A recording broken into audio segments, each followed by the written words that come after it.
Assalamu alaikum student. Today we are going to study pollen pistil interaction in this video. So we'll start now. What is pollen pistil interaction? We know pollen is a pollen grain. Pollen is a pollen grain. Pistil is another name for carpel,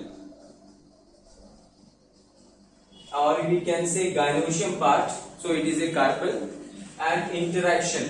Now this interaction is usually to carry the fertilization. So in short we can say, what is pollen pistil interaction? Pollen is a pollen grain. It interacts with the carpel, that is the female reproductive organ, that is gynoecium, also known as pistil. Interaction, these two get interacted with each other in order to carry out the fertilization. So here we are going to start. Now all the events, what is given in your textbook, that all the events that is starting from deposition of pollen grain on stigma and germination of pollen tube together known as pollen pistil interaction. Now what it means? Okay, pollen pistil interaction definition you know now, meaning also you know. All the events, now what are all the events? The events which are occurring, that is means either the different agencies are involved in it, or self-pollination, whatever it may be. It may be self-pollination or it may be cross-pollination. So all the events, which events we are going to study, starting from the deposition of the pollen grain, how the pollen grain get deposited and what are the conditions. Okay? Deposition of the pollen grain on the stigma, because the pollen grain has to deposit on the stigma for germination of the pollen. With the germination of pollen tube take place, means what, the germ tube is given out, and this help in germination of the you can say germination or the fertilization of the gametes, fertilization fusion of the gametes. Now let's see. Now if you take an example of a flower, this is a typical flower. As we know student, the female part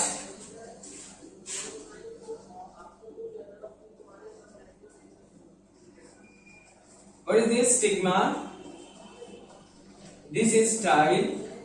And what is this? Ovary. Now these are what? Ovules.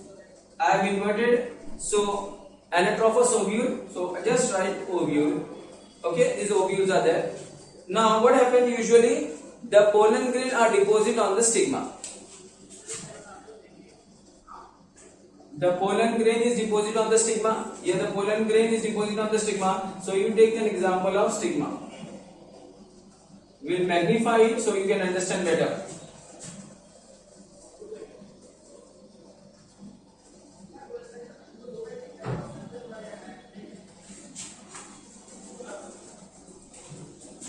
This is stigma. It is receptacles, and you know this stigma and the pollen grains are deposited here. Pollen grain is deposited here. Now there is a recognition between these two. When pollen pistil interaction occurs, a right tap of pollen grain is deposited on the right tap of stigma. Very often wrong type of pollen grain can also deposit. Try to understand. When a right type of pollen grain is deposited on the right type of stigma, then only the pollination will take, then only the fertilization will take place, then only the germ tube is formed. If it is not an compatible one, if it is not a right one, it will not allow the. Now how it come to know that this is the wrong type? The stigma can recognize with the help of certain chemicals.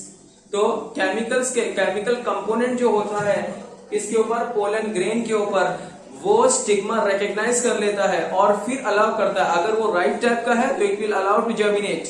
और अगर वो नहीं right type का है तो the stigma will not allow the pollen grain to germinate. अगर right type का है, चलो अब हम केस पकड़ते हैं, suppose a right type of pollen grain is deposit on the right type of stigma and it was recognized by the stigma। Stigma जो है केमिकली, उसका जो केमिकल कंपोनेंट है that is involved in that, और वो recognize कर लेगा कि पोलन ग्रेन राइट टाइप का है, कॉम्पिटिबल टाइप का है। जैसी होगा ये पोलन ग्रेन जो है ये स्टिग्मा से क्या करेगा, न्यूट्रिशन एब्जॉर्ब करेगा, मतलब ये जो शुगरी सोल्यूशन या स्टिकी रहता है, क्योंकि शुगर जब सोल्यूशन प्रेजेंट होता है स्टिग्मा पे बिकम स्टिकी, तो ये क्या वाटर कंटेंट इसमें से खींच लेगा, जिसकी वजह से ये थोड़ा और स्वेल हो जाएगा।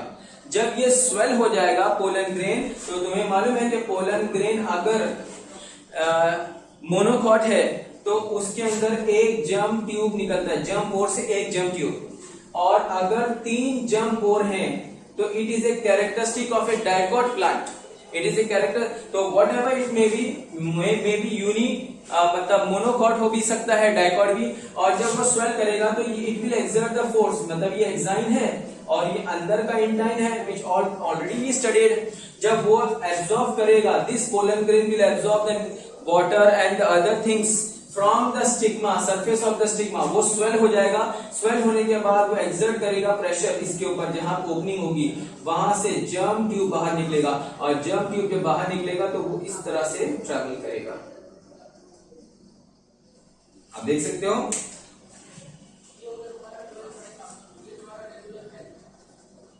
ये जर्म ट्यूब आ गया, और ये जर्म ट्यूब कहां तक जाएगा, स्टाइल से होते हुए, स्टाइल को पियर्स करते हुए अंदर की तरफ जाएगा। कहां जाएगा, ओवरी तरफ जाएगा, और ओवरी तरफ जाने के बाद वो क्या करेगा, ओव्यूल को फर्टिलाइज कर देगा।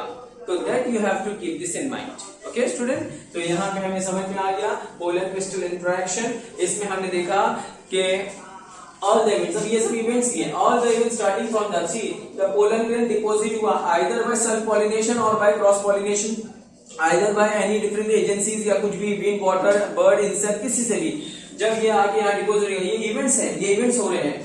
और फिर अगर राइट टाइप का पोलन ग्रेन है तो राइट टाइप ऑफ स्टिग्मा पे अगर डिपोजिट हो गया तो केमिकली रिकॉग्नाइज करेगा स्टिग्मा के yes it is the right type, then it allow the pollen grain to give out germ tube. जब जर्म ट्यूब आएगा तो वो पेयर्स करते हुए कहां जाएगा, ओवरी में, for fertilization process. This type is called pollen pistil interaction. तो in short I can say when a right type of pollen grain is deposited on the right type of stigma, a right type of pollen grain is deposited on the right type of stigma, who will recognize whether it is a right or wrong, because see when the cross pollination take place it is by chance, self pollination के अंदर तो कोई problem नहीं क्योंकि वो same flower के अंदर ही गिरेगा, आइदर यू कैन से ऑटोगैमी या फिर गिटनोगैमी, हमने 2 टाइप पढ़े थे सेल्फ पॉलिनेशन, उसमें से रहेगा, कोई प्रॉब्लम नहीं। लेकिन जब पोलन ग्रेन कोई दूर से आ रहा है तो there is a off it is quite often it may the stigma may receive the wrong type of pollen grain, so there the stigma will recognize, if it is not a right type it will not allow it to germinate। Chemical component जो होते हैं stigma उसको recognize कर लेता है and then it allow the germ tube to enter the you can say style and ovary। तो यहाँ पे what is pollen pistil interaction, when the right type of pollen grain is deposited on the right type of stigma, the pollen germ tube is given out, it will penetrate and reaches the ovary for fertilization। तो इसको बोलते हैं pollen pistil interaction। Understood or not? So this is all about pollen pistil interaction। Now what else is cross pollination? As I have told you, cross pollination is by chance, it is not a sure method, and after reaching ovary enter। अच्छा अब सुनो बेटा, जब वो ovary के पास पहुंचता है, ज्यादातर उन लोग ने क्या बोला, एक और चीज, ये जो पोलन ग्रेन है ये 2 सेल स्टेज में ही डिस्पर्स होता है। 2 सेल स्टेज में डिस्पर्स होना इसका मतलब ये जो पोलन ग्रेन है इसके अंदर 2 होगा, एक न्यूक्लियस ये होगा, एक न्यूक्लियस ये। जो बड़ा वाला है आप देख सकते हो, बड़ा वाला वो है वेजिटेटिव न्यूक्लियर, और ये छोटा वाला जो है वो क्या है, जेनरेटिव न्यूक्लियर। तो ये चीज आप लोग याद रखो, वेजिटेटिव और जेनरेटिव। इसमें इंपॉर्टेंट कौन सा है, वेजिटेटिव। क्यों, ये आगे further divided into 2 male gametes, और जो वेजिटेटिव है वो ट्यूब न्यूक्लिया बनाएगा। जब ये ट्यूब निकलेगा तो आगे आगे वेजिटेटिव रहेगा और पीछे पीछे जो कौन रहेगा, जेनरेटिव रहेगा। ठीक है, जेनरेटिव का क्या बनाएगा, 2 मेल गैमेट्स बनाएगा। तो यहाँ पे उन लोग ने दिया है the pistil has the ability to recognize the pollen grain. Pistil के अंदर वो एबिलिटी है, you can see this pistil. Stick का पहला पार्ट क्या है, stigma.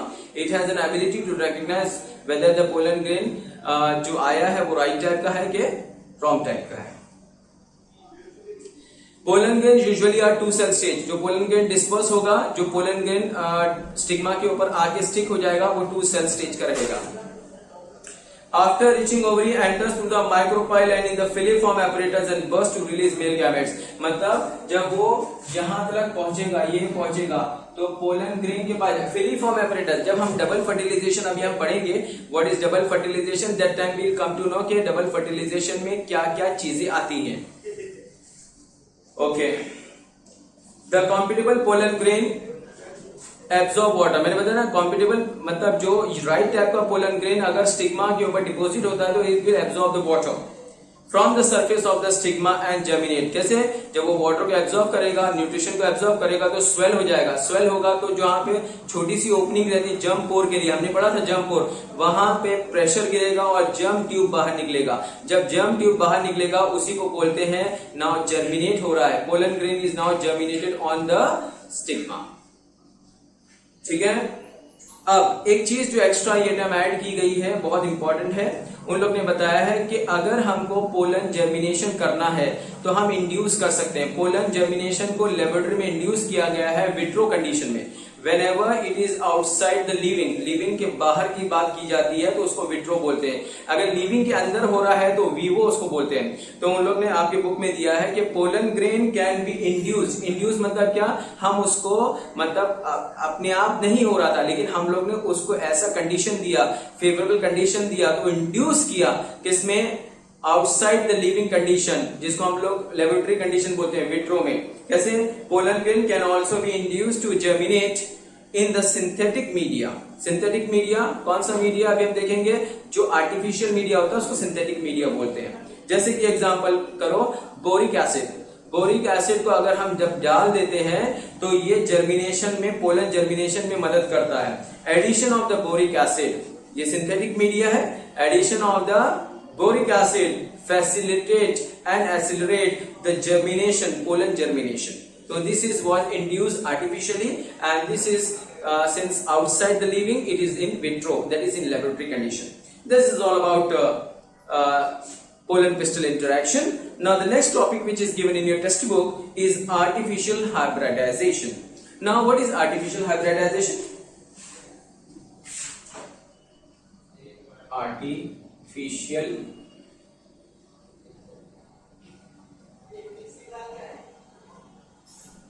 whenever we say artificial hybridization, you know hybridization technique Mendel's भी करते थे।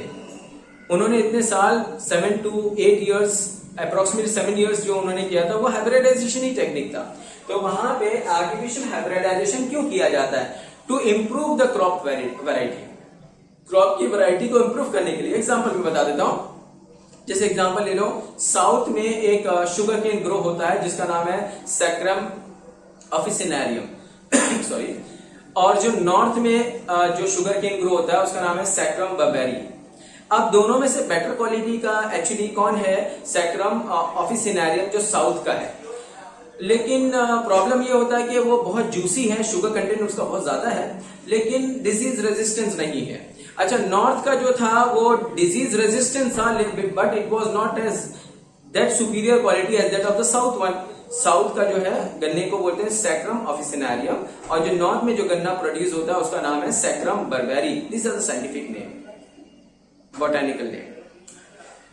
South sugarcane is of better quality, having high sugar content, so more juicy, but at the same time it is not resistant to disease. North one is not as good as South one. South की तरह बिल्कुल अच्छा नहीं है, क्यों? क्योंकि उसके अंदर शुगर कंटेंट और जूसी इतना नहीं है, but one thing is that it is resistant to disease. अब इन लोग ने क्या, इनको क्रॉस करवाया, इसको और इसको क्रॉस करवाया, जो भी तरीका था, और फिर उसके बाद जो यंग वन प्रोड्यूस हुआ, जो प्रोजेनी, जो सीड कलेक्ट किया गया, सीड मतलब इसमें वेजिटेटिव टाइप ऑफ रिप्रोडक्शन होता है। गन्ने का खेती ऐसा होता है कि गन्ने के कई सारे पीस करके खेतों में डाल देते हैं, नए गन्ने पैदा हो जाते हैं, वेजिटेटिव टाइप ऑफ रिप्रोडक्शन। जो भी प्रोसीजर था इन्होंने उसका क्रॉस करवाया। अब ऐसा शुगर केन प्रोड्यूस हुआ जो डिजीज रेजिस्टेंस भी शो कर रहा था, जो प्रोजेनी प्रोड्यूस हुई disease resistant, at the same time they are having more sugar content, तो it is much good variety that is crop improvement programme के लिए इस्तेमाल किया जाता है। आर्टिफिशियल ब्रीडिंग हाइब्रिडाइजेशन में इमैस्कुलेशन वर्ड जरूरी है आने का, आपके बुक में दिया है, दो वर्ड दिए, इमैस्कुलेशन एंड बैगिंग। तो सबसे पहले क्या देखते हैं, जैसे ये फ्लावर है, ये फ्लावर है और ये भी फ्लावर है। ये जो फ्लावर है ये बाइसेक्सुअल भी है, इसका मतलब ये कार्पल भी है और स्टेमेन भी है। यहां पे सिर्फ एक ही है, गाइनोशियम। अगर वो बाइसेक्सुअल होगा तो भी कोई प्रॉब्लम नहीं, लेकिन अभी सेल्फ पॉलिनेशन होगा तो हमको कोई you can say new combination तो मिलेगा नहीं, क्योंकि सेल्फ पॉलिनेशन में genetic they are genetically stability, मतलब दे आर जेनेटिक उनका जो है स्टेबिलिटी के लिए जाता है, और मतलब क्या है प्योर लाइन रहता है, उसमें कोई मिक्सिंग होता नहीं है। तो हमको क्या चाहिए कि ये फ्लावर सेम स्पीशीज है, जैसे एग्जाम्पल, लेकिन ये येलो कलर का था और ये व्हाइट कलर का था, क्यों ना हम इसको मिक्स करके देखेंगे, दैट इज कॉल्ड हाइब्रिडाइजेशन। तो इसका पोलन ग्रेन हमने इसके स्टिग्मा पे डाल दिया, ये आर्टिफिशियल हाइब्रिडाइजेशन है। सी आर्टिफिशियल हैंडमेड, हैंडमेड मतलब हम हाथ से अपने करें, फोर्सेप हम लोग यूज करते हैं ये इसके लिए। तो क्या होता है कि जब फ्लावर ओपन हो जाता है तो हम क्या करते हैं कि इसका पोलन ग्रेन इसके स्टिग्मा पे खुलने से पहले, या हमको मालूम है तो हम लोग क्या करेंगे, इसका पोलन ग्रेन ले लेंगे, सेल्फ पॉलिनेशन, और इसके ऊपर क्या है पर्पसली क्या डस्ट करेंगे। जब डस्ट करेंगे तो ये है आर्टिफिशियल हाइब्रिडाइजेशन, क्रॉस पॉलिनेशन, और फिर उसके बाद उसको बैग लगा देंगे, पेपर बैग, या फिर इमैस्कुलेशन पहले वर्ड आया, पहले emasculation. Emasculation, what is emasculation? Removal of anther. आपको फीमेल पार्ट नहीं निकाला है, मेल निकाला है, तो रिमूवल ऑफ एंथर, इसमें से आपने एंथर निकाला, इसमें से आपने एंथर निकाला, क्यों? सेल्फ पॉलिनेशन ना होने देना, और इसका एंथर से पोलन ग्रेन इसके स्टिग्मा पे डस्ट किया, ए फ्लावर से बी फ्लावर पे डस्ट किया, इसी को बोलते हैं emasculation. Removal of anther before anthesis, before they shed their pollen on the stigma, उससे पहले हम उसको निकाल लिया जाएगा। और क्यों? उसके बाद, क्योंकि आपको आर्टिफिशियल क्रॉस पॉलिनेशन करना है, इसके बाद बेटा इसको बोलते हैं इमैस्कुलेशन। मीनिंग क्या है? Emasculation, removal of anther before anthesis, that is called emasculation, sorry. और इसी को बोलते हैं आर्टिफिशियल हाइब्रिडाइजेशन। अब जब तुमने, या फिर तुमको ऐसा लग रहा है कि अभी तक पोलन ग्रेन इसका मैच्योर नहीं हुआ है और ये फ्लावर मैच्योर हो गया है, तो तुम क्या करो, इसका पोलन ग्रेन को हटा दो, क्योंकि सेल्फ पॉलिनेशन ना हो, और इसको बैग के अंदर क्या कर दो, बंद कर दो। जैसे पॉलिथीन बैग में भी करते हैं, लेकिन पॉलिथीन बैग में कैसा मतलब सफोकेशन का प्रॉब्लम होता है, एरिएशन नहीं हो पाता है, तो पेपर बैग को लिया जाता है और उसको कवर कर दिया जाता है। क्यों कवर किया जाता है? क्योंकि विंड के साथ भी पॉलिनेशन आता है, हमको पता नहीं चलेगा, इंसेक्ट कभी विजिट कर दिया तो अनवांटेड पॉलिनेशन ना हो, अनवांटेड पॉलिनेशन ना हो, इसीलिए इसको बैगिंग कर देते हैं। और एक और दिया है बैगिंग और इमैस्कुलेशन। कभी कभी वर्ड टैगिंग भी पूछते हैं कि टैग क्या है, तो यहाँ पे टैग लगा दिया जाता है। उस टैग में इसका scientific name, date of emasculation, और उसके बाद कौन सी स्पीशीज है, वो सब इंफॉर्मेशन उसके अंदर होता है। तो दैट इज वेरी कॉमन, आपकी बुक में इमैस्कुलेशन वर्ड दिया है। What is emasculation? Removal of anther before anthesis, क्योंकि हमको क्रॉस पॉलिनेशन करना है। अगर वो सेल्फ पॉलिनेशन हो जाएगा तो हमारा एक्सपेरिमेंट तो कुछ काम का नहीं। तो हम क्या चाहते हैं, क्रॉस पॉलिनेशन हो, that is called artificial hybridization. और इमैस्कुलेशन वर्ड भी समझ में आ गया। व्हाट इज फिर उसके बाद बैगिंग क्या है, उसको कवर किया जाए, सो अनवांटेड पॉलिनेशन ना हो, जो हम चाहते हैं हम वही हो। और टैगिंग भी कभी कभी वर्ड यूज करते हैं, टैगिंग में डेट ऑफ इमैस्कुलेशन, स्पीशीज, कौन सा टाइप है, सब कुछ इंफॉर्मेशन होगा। तो ये हमारा कंप्लीट हो गया। अब मैं नेक्स्ट एक टॉपिक करने जा रहा हूं जिसका नाम है double fertilization. Very very important double fertilization, क्योंकि डबल फर्टिलाइजेशन जो होता है इसको अक्सर एग्जाम में पूछा जाता है।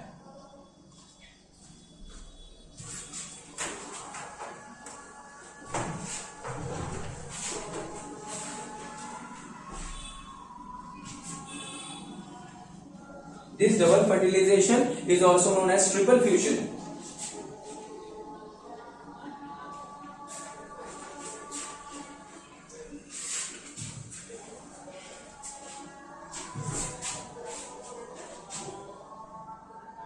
Double fertilization. Student, when we talk about double fertilization, it is a characteristic of angiosperm only.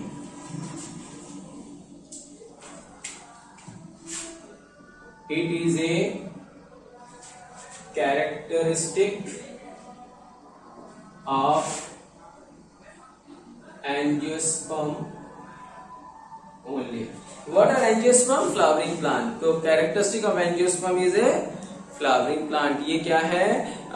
In gymnosperm you will find? No, you will not find in gymnosperm. Pteridophyta, Bryophyta, algae, you will not find this. It is a characteristic of angiosperm. Double fertilization. Now, what is double fertilization? You take an example. Flower.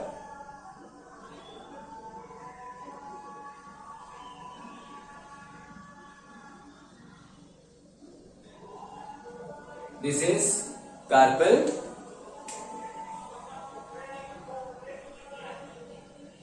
So these are carpel and this is stamen. Now what happened? ये थोड़ा इसको आप और enlarge करेंगे, पता चल जाएगा अपने को. आपने स्टिग्मा को ले लिया.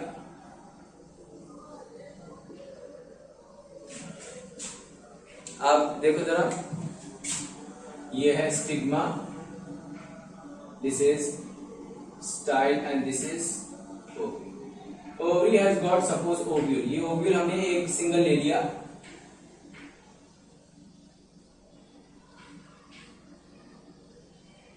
सिंगल ओव्यूल है, सिंगल ओव्यूल भी होता है. This is ovule. ओवरी के अंदर जो अटैच होता है उसको ओव्यूल बोलते हैं. साइड वॉल में भी होता है या फिर नीचे की तरफ बेसिपिटल सेशन मतलब बेस पे होता है. This are ovule. और ये अब एक राइट टाइप का पोलन ग्रेन डिपोजिट हो गया है. This is what? Pollen grain. जब राइट टाइप का आपका पोलन ग्रेन जब डिपोजिट हो जाता है, when a right type of pollen grain is deposited on the right type of stigma, what happen? The next event is what? Germination of pollen tube. Pollen tube germinate होता है. तो इसका मतलब यहां से आपको मालूम है स्टिग्मा के ऊपर जो वाटर हैगा वो एब्जॉर्ब करेगा पोलन ग्रेन, रिकॉग्नाइज होगा विद द हेल्प स्टिग्मा, उसको रिकॉग्नाइज करेगा और फिर वाटर एब्जॉर्ब होगा और उसके बाद वो स्वेल हो जाएगा और जर्म ट्यूब को देगा. तो जर्म ट्यूब जो होगा वो इस तरह से नीचे की तरफ आता है. आप देख सकते हो इस तरह से आके वो किसको फर्टिलाइज करेगा?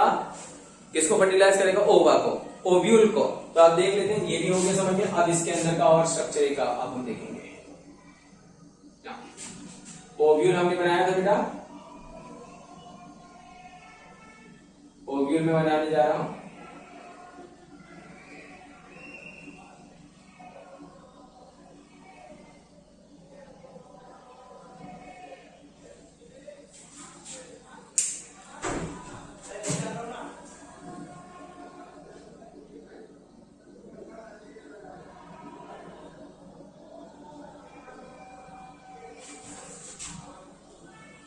ओव्यूल है ये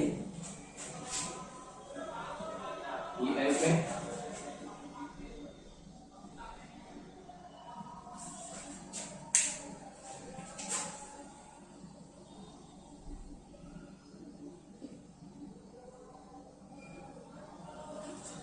अब होता क्या है बेटा? पोलन ट्यूब आ रहा है.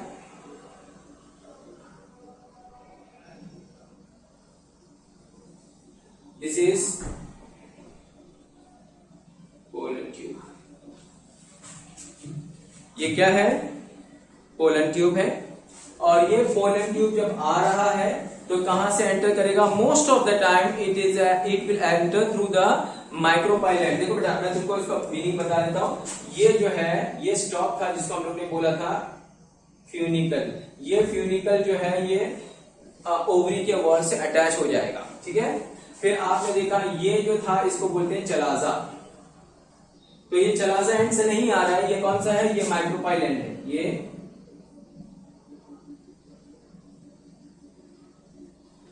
है माइक्रोपाइल एंड। तो it will enter through the micropyle and. तो ये यहां से कैसा है, माइक्रोपाइल्स के थ्रू अंदर जाएगा। और आप देखोगे कि यहां पे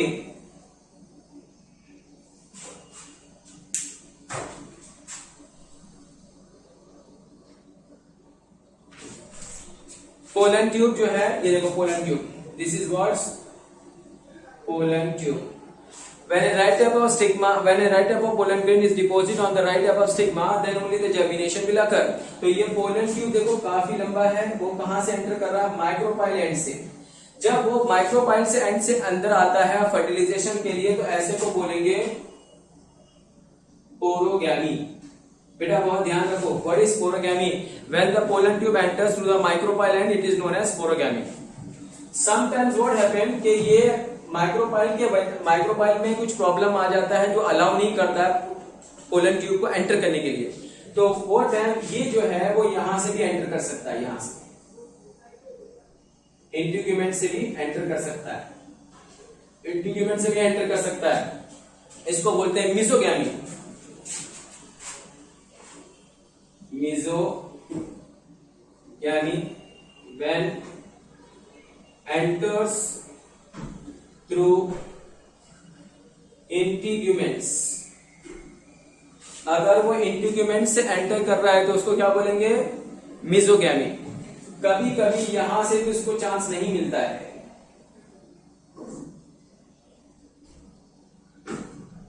कभी कभी यहां से एंट्री नहीं कर पाता है, तो वो एंटर करेगा